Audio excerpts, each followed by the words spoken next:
to my senior TED Talk. In this TED Talk, I'll be talking about nostalgia marketing and doing a literary analysis.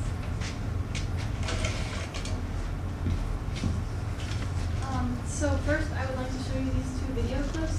These clips are from a YouTube channel called React. They do reaction channels, things. And the first video I'm going to show you is them reacting to the Jinkos. 98 peaked at $186.9 million worth of Jenko jeans. No. You swear? I swear. You lie. I would never know about these. Can you believe that kids your age were wearing this? No, I don't get it. I couldn't see anyone actually rocking these. I can. These are so ugly. How do they find these attractive? I can totally believe it. I mean, the stuff that we wear now, I can't believe. I'm mind-boggled. I feel like it's so... And then this next clip is them being told that, because these videos were made in 2019 when Jinkos were officially coming back into market or into production, and this next video is them being asked if they think they're going to come back in style. I've been wondering why we're choosing now to do this episode, and it's because it was just announced that Jenko jeans are going back into production. No. What's your prediction? Will this become a thing again? Maybe. No, I'm sorry, no. I really hope to God no. If it gets big, I'm not doing it. I refuse. I don't want to see my children wearing these. I don't want to see my grandchildren wearing these. I never want to see these again. Thanks for watching. Okay. Chris feels attacked. Yeah. Okay, that leads me into my research question, which was how do advertisements use nostalgia to sell a product? But before we go into that, I need to define some key terms for you guys: nostalgia and animoia. Nostalgia is a term that I'm sure all of you have heard before.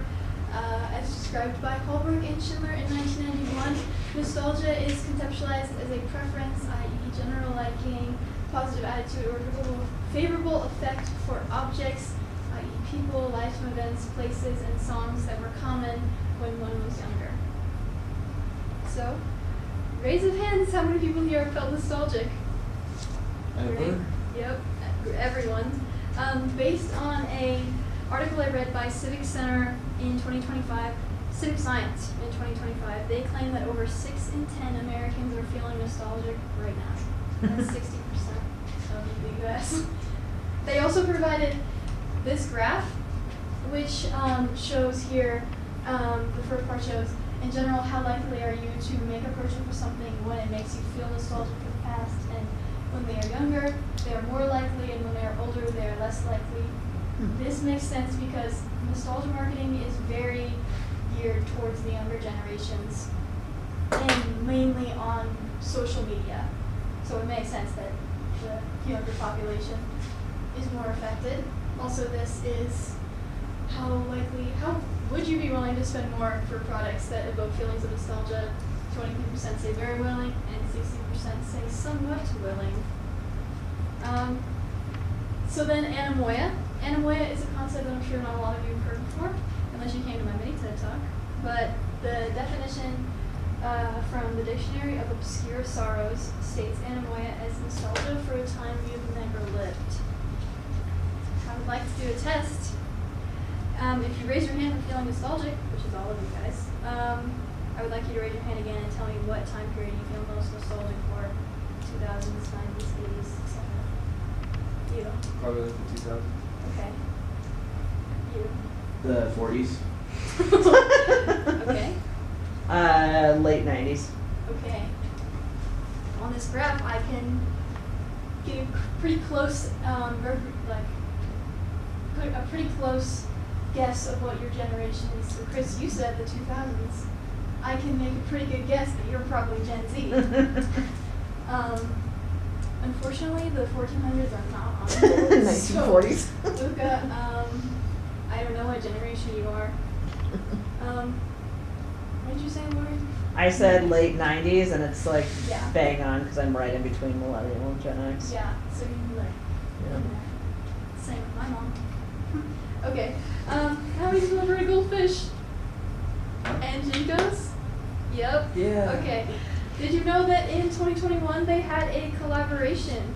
So if you didn't know, Jinkos were a popular brand in the 90s, and goldfish is a very popular snack that was also founded around the 90s. So in this collaboration, Jinkos made a pair of pants with their new collaboration thing logo on the big back pocket, and Goldfish made a new flavor called the jalapeno popper. What I really want to talk about is the marketing and the advertising that they did. Behind me here are some quotes and things that have been taken from the marketing, as well as my mom in the 90s with her Jinkos. I had them too. Like giant 90s pockets finally explained, big jalapeno popper flavor, bigger jalapeno popper pants, say that 10 times fast, up the nostalgia factor, many examples. Here are some examples of old 90s ads and the new 2021 collaboration.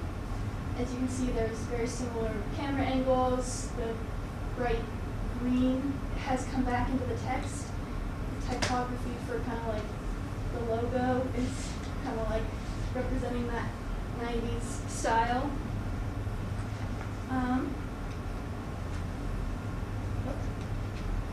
Whoa. Oh my gosh, okay. Once the goldfish and the pants were officially on sale, they flew off the shelves. 71% of the customers were new and had never bought Jinkos before. Most interesting thing about this, sorry, I forgot about this quote. This quote is from the Campbell Company, which is the company that owns Goldfish, and it says, "Hot and spicy flavored snacks are on the rise, and so is 90s nostalgia.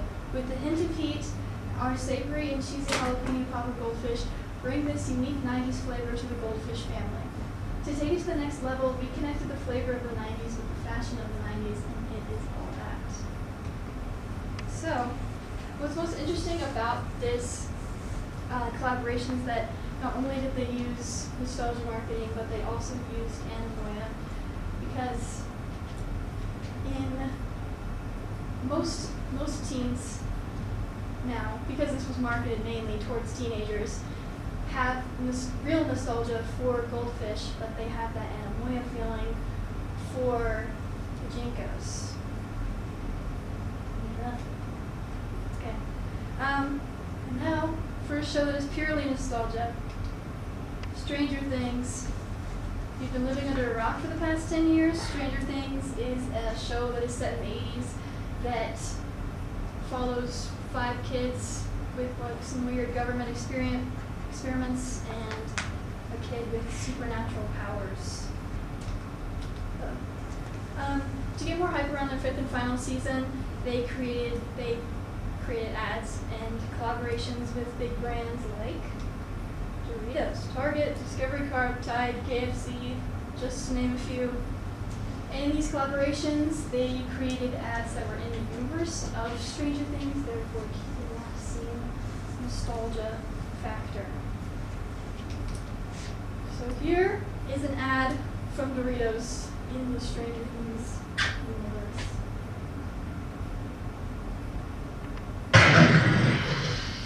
As you've probably seen on the news, strange things are happening in Hawkins, Indiana. So now, it's time to be bold by sharing your message of support during the Doritos Telethon for Hawkins. Pick up a phone now to speak with David Hasselhoff, Paul Abdul, Alf, and many more. We'll even feature the boldest messages in the telecast. Call now to chip in. Chip. Nostalgia marketing is quite evident in this, in the way that the framing of the videos and the square style that all the 80s TVs were, along with the famous faces, Alf, Paul Abdul, David Hasselhoff, the static coming from the TV, the bright colors, the typography. Stranger Things is another brand that has used Animoya very well.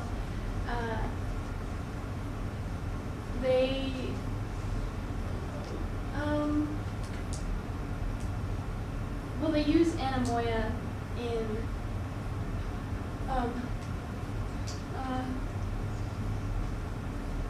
well,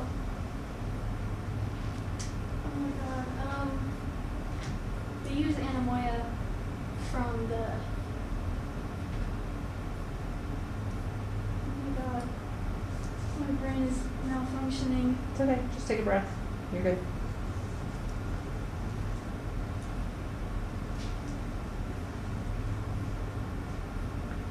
Anamoya is used in Stranger Things because a lot of the people who watch it are very young and were not alive in the 80s, but they feel that nostalgia for the 80s because it's a time that is very different from now.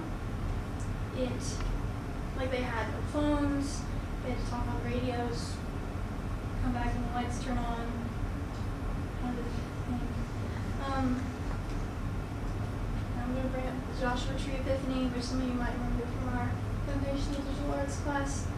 The Joshua Tree Epiphany is a story about a little girl who gets a book about trees for Christmas, and she finds the Joshua tree in there, and she thinks it's really cool, and she wants to go out and find it.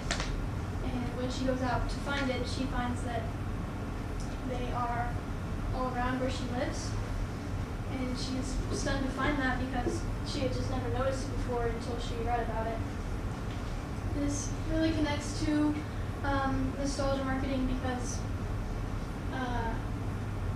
in my research, ever since I've been researching it, I have been finding more and more examples of nostalgia marketing, like this type of machine that's just called nostalgia.